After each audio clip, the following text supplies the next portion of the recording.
So in the last few years, we've seen a huge boost in the budget cinema lens market. And with lenses like the DZO Vespids and the NiSi Athenas, you're now able to get image quality that closely matches premium lenses at only 10% of the price. Well, now 7 Artisans is stepping into the ring with the release of their INFINTE series. And let me tell you, if you are looking at getting a set of budget-friendly cinema lenses that actually hold up for real productions, this might be a solid option. Now, full disclosure, these lenses were sent to me for review, but this isn't a paid or a sponsored video, and 7 Artisans had no input on this video. Alright, let's get into it. These are the 7 Artisans INFINTE Cine lenses, and yes, you heard that correctly, INFINTE, not infinity. They are full-frame cinema lenses that come in 2 different colors. You can either get black or this white version I have here. The focal lengths available are 16, 24, 35, 50, 85, 105, and 135 millimeters. And right here I have the 24 millimeter, 50 millimeter, and 105 millimeter. Now, right off the bat, these lenses give off a super premium vibe. I really love the aesthetic of these lenses, especially these white ones are quite the eye catcher. And when looking at the build quality, these feel like pro cinema lenses. They are a full metal design and feel extremely well built and high quality. The lens caps are also metal with a little felt on the edge, so the way they slip on and off the lens is really satisfying. It's also very useful that all the lenses have clear focal length markings on the lens as well as on the lens cap. The left side of the lens shows the focal point in meters, and on the right side you'll see it in feet and inches. All the lenses have a long focus throw of 330 degrees, which is great for perfectly dialing in focus and will work really well with focus motors. But it does make hand pulling focus a little bit more difficult, especially when you are doing larger focus throws. The focus ring turns really nice and smooth on all 3 lenses. Also, the aperture ring turns very smoothly, and these lenses have an aperture from t2.1 to t22. That is all but the 16mm, which is t2.5, and the 135, which is t2.4. All 7 lenses have their geared aperture and focus rings in the same position, which is great to see. And these INFINTE lenses are reasonably compact, so you could easily mount them on a gimbal, but they also have some nice weight to them, which is great for handheld shooting. Each of them weighs about a kilogram. All lenses except one have an 82mm filter thread. The 16mm has a 86mm filter thread, but they all have a 90mm diameter for clamping on matte boxes. The lenses are available in either EF or PL mount, and the ones I have here are PL mount. I think it's great that 7 Artisans offer these in PL, and honestly, if you are investing in cine lenses, I would highly recommend getting them in PL. You can adapt PL mount to pretty much any other mount, and you'll be able to use them across many different cinema cameras. Now, one of the things where a lot of budget cinema lenses kind of fall off the wagon is sharpness, but these 7 Artisans INFINTE lenses are incredibly sharp when looking at this footage. I thought all of these shots with the different focal lengths I have available looked really sharp and with nice contrast.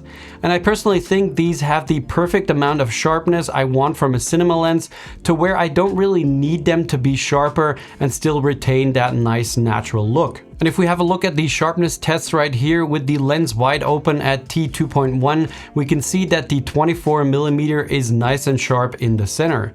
And also at the edges, it's looking pretty sharp. As we close down the lens, sharpness does increase a little bit. The 50mm is a little bit sharper in the center, wide open at t2.1, and also here the lens maintains sharpness towards the edges. The sharpness does increase a little bit from t2.8 and up. Same story for the 105mm at t2.1, it's nice and sharp in the center as well as on the edges. And the sharpness gets even better from t2.8 and up. So really excellent results for a lens at this price range.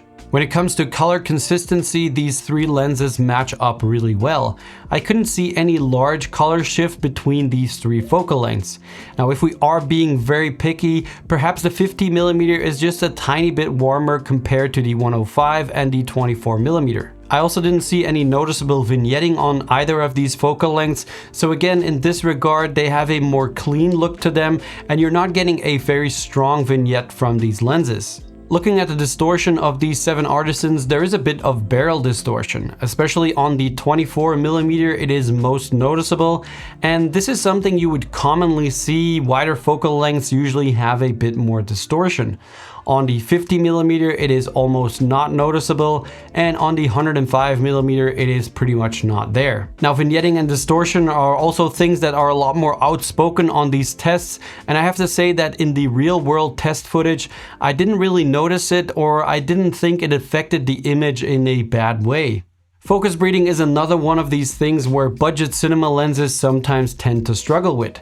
But again, here these 7 artisans lenses control focus breeding very well, and on these 3 focal lengths I didn't see any significant focus breeding. When it comes to bokeh, or how the out of focus area of the image looks, I think these lenses perform really well. The t2.1 aperture is going to give you plenty of depth of field to isolate your subject and allows for a really nice blurry background. Also, for low light situations, I would say that t2.1 is going to be good enough most of the time. Overall, I think the footage I shot with these lenses looks great. The focus roll off is really nice and smooth, and you're getting a very clean but natural looking image out of these lenses. The 24, 50, and 105mm all have 11 aperture blades, and they produce some very pleasing round bokeh balls. There is a little bit of lemon shape towards the edges of the frame, but really nothing to be concerned. Now, moving on to flaring, these lenses are designed to control flaring, which isn't always a good thing, I personally think. I do actually want a bit of flaring from cinema lenses, at least if the flaring doesn't completely wash out the image. And I think these 7 artisans lenses actually find a good balance between controlling the flare, but at the same time giving it a bit of character with a subtle lens flare. The 105 actually flared really beautifully, I thought. The 50mm flared a little bit less with a bit more of a green flare, and the 24mm also showed that small green flare. When it comes to chromatic aberration, you'll notice it a little bit here on the 24mm at t2.1. On the 50mm t2.1 it is definitely the most noticeable, and the 105mm is probably the cleanest of these 3 with very little chromatic aberration. So looking at the price of these lenses, the full 7 lens kit is priced at $5,523 US. The price of each lens separately averages at about $800, making these a very affordable option. 7 Artisans also offer a 3 lens kit with the 35, 50, and 85mm at $2,237 US, or a 4 lens kit which includes the 24mm at $3,036 US. They also have an expansion kit with the 16, 105, and 135mm at $2,487 US in case you already bought one of those smaller kits and you want to expand them. Now, if we compare that to the NiSi Athenas, the Athenas are a bit more expensive at about $8,000 US for the 8 lens kit, or around $1,000 for the individual lenses. And the DZO Vespids are currently very similarly priced to the INFINTE series. And like I've talked about, in terms of build quality and image quality, I would say that these 7 Artisans lenses are very close, if not similar, to the DZOs and the NiSis, making them a very strong competitor.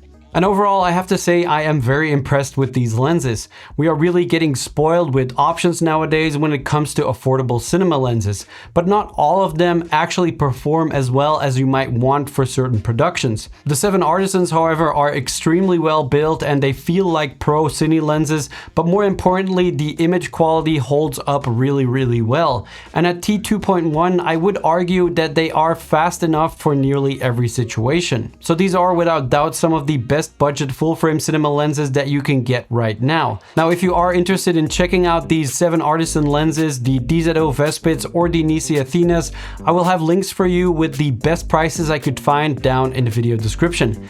Anyway, that's it for this video. If you have any questions, just leave them down in the comments. Thanks a lot for watching, and I'll see you guys in the next one. Bye!